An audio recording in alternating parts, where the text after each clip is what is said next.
Hello बच्चों, welcome to class. आपका platform में आपका स्वागत है। आज का जो क्लास होने जा रहा है नए सब्जेक्ट और नए चैप्टर के साथ शुरुआत होने जा रहा है। प्रीवियस जितने भी लेक्चर थे जिसमें मैथ्स के ऊपर हुआ, इंग्लिश के ऊपर हुआ, हिंदी के ऊपर हुआ, जैसे से जो सब्जेक्ट आपको पढ़ने हैं सारे का जो आपको वीडियो प्रोवाइड किया जा रहा है।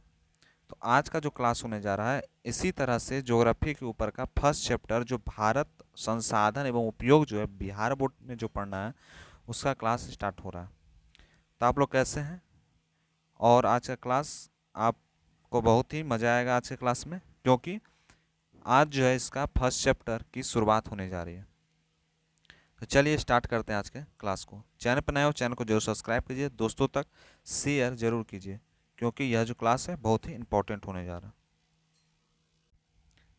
जिसमें आपको सबसे जो पहला चैप्टर पढ़ना है जिसका नाम है भारत और संसाधन एवं उपयोग।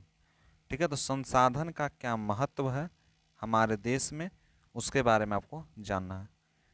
तो संसाधन का मतलब होता है कि आप अपने जीवन में अनेक वस्तुओं का उपयोग करते हैं और हर उपयोग वाली ये सभी वस्तुएं संसाधन कहलाती है। यानी जो आपने दैनिक दिनचर्या में जिस वस्तु का आप उपयोग करते हैं वह संसाधन की श्रेणी में आता है।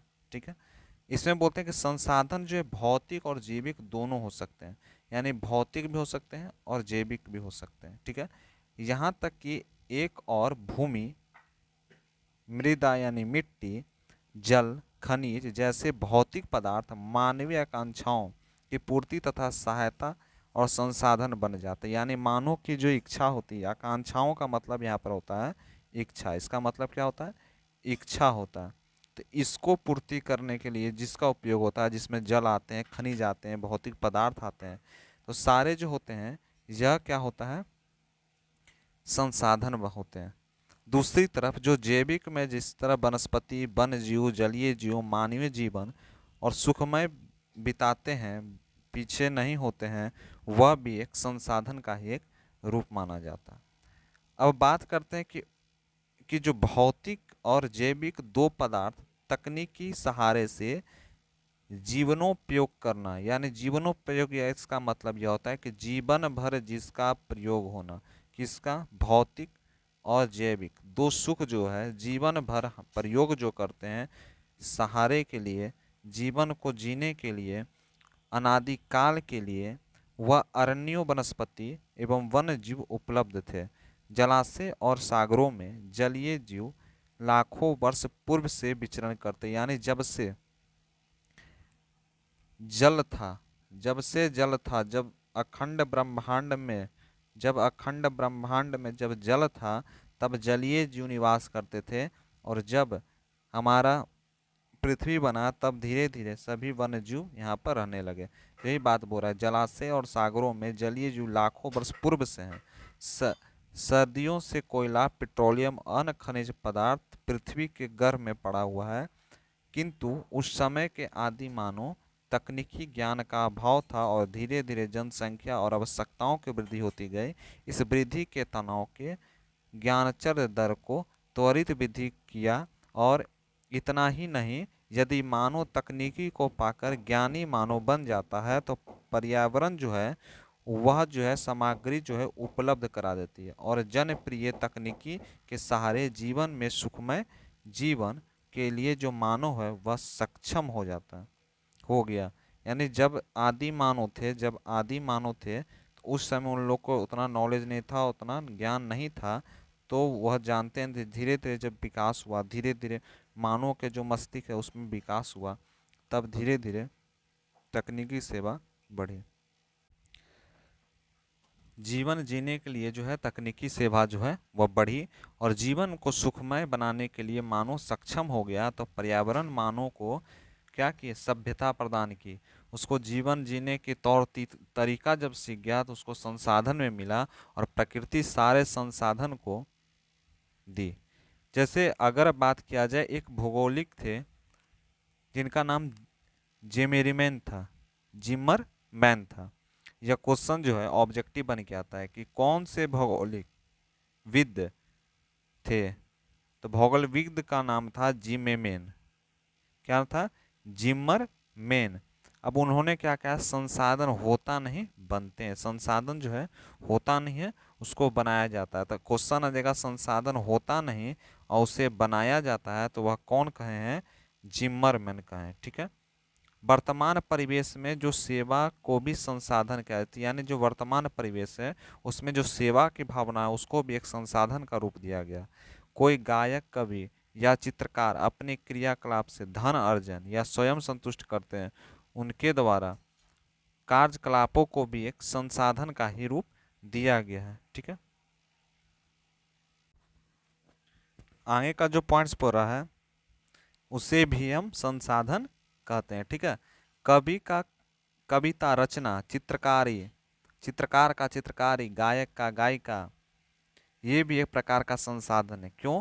क्योंकि उससे भी वह पैसा का अर्जन करते हैं और पैसे के अर्जन करके अपना जीवन जो है जीते हैं। तो यह भी एक प्रकार का ही संसाधन का ही रूप है। यानी जीने के लिए, जीवन को जीने के लिए जिसका उपयोग किया जाता है उसको भी संसाधन कहते हैं।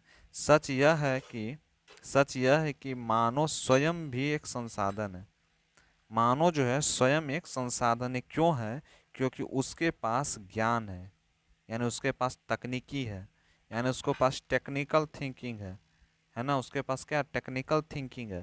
तो वह भी एक प्रकार का संसाधन, जिसके सहारे वह किसी भी वस्तु का उपयोगी बना सकता है। अतः यह धारणा भ्रामक है कि संसाधन एक प्राकृतिक उपहार है।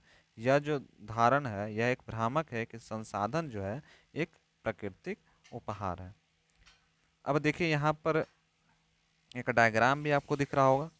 ठीक है ना, डायग्राम को भी जानेंगे। उससे पहले यहाँ पर बता देते हैं कि संसाधन किसी भी देश का आर्थिक सामाजिक मेरुदंड होता है। यानी देश को चलाने के लिए, देश को समझने के लिए एक संसाधन का होना जरूरी होता है। संसाधन विपणन राष्ट्र अंतर्राष्ट्रीय दौर के पिछड़ जाते हैं।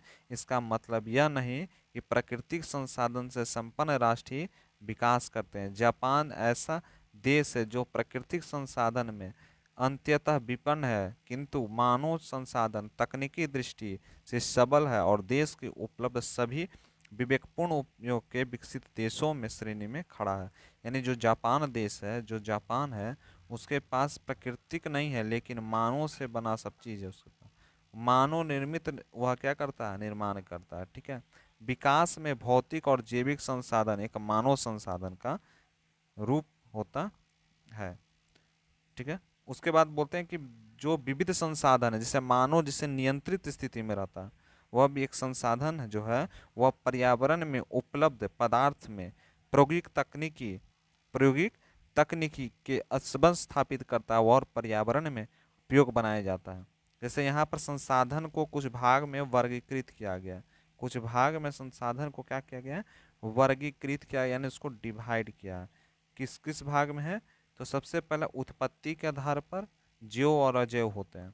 उपयोगिता के आधार पर बात करेंगे तो नवीकरणीय और अनवीकरणीय होते हैं। और क्या है? सात्विक के आधार पर व्यक्तिगत, सामुदायिक और राष्ट्रीय राष्ट्रीय और अंतर्राष्ट्रीय, ये चार होते हैं। तो कभी भी क्वेश्चन आएगा तो कितने भाग में बांटा गया है? यहाँ पर 3 भाग में बांटा है। ठीक है।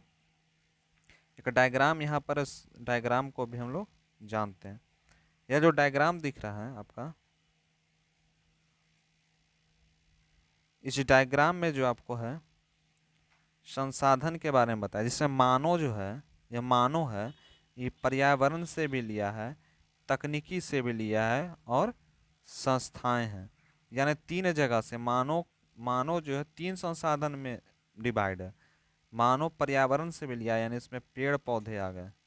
तकनीकी सेवा से आया, जो तकनीकी तरह से कमाते हैं, जैसे चित्रकारी से कोई कराते हैं, कोई कविता से कमाते हैं, कोई संस्था चला करके कमाते हैं। तो ये 3 भाग से मनुष्य जो है वह संसाधन अपना जीवन का क्या करते हैं? जीने का यह तरीका जीते हैं। इसी तीन तीन हमारा जो पूरा मानव जो है ये 3 ही चीज पर डिपेंड है, तकनीकी पर, पर्यावरण पर और संस्थाएं पर। ठीक है।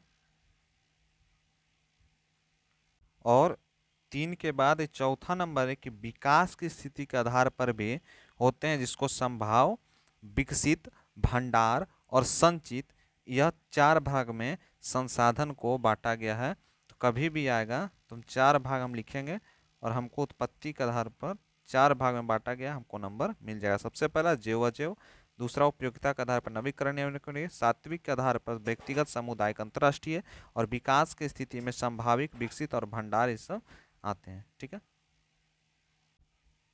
तो ज्योग्राफी का जो पहला क्लास है कैसा आपको लगा, नीचे कमेंट करके जरूर बताइएगा। कल के क्लास में इसके आगे बात करेंगे किस तरह से वर्गीकृत किया गया, कितने प्रकार के होते हैं, जीव क्या होते हैं, अजीव क्या हैं, सारे के बारे में हम लोग धीरे धीरे करके जानेंगे। ठीक है, तो मिलते हैं क्लास में। Thank you.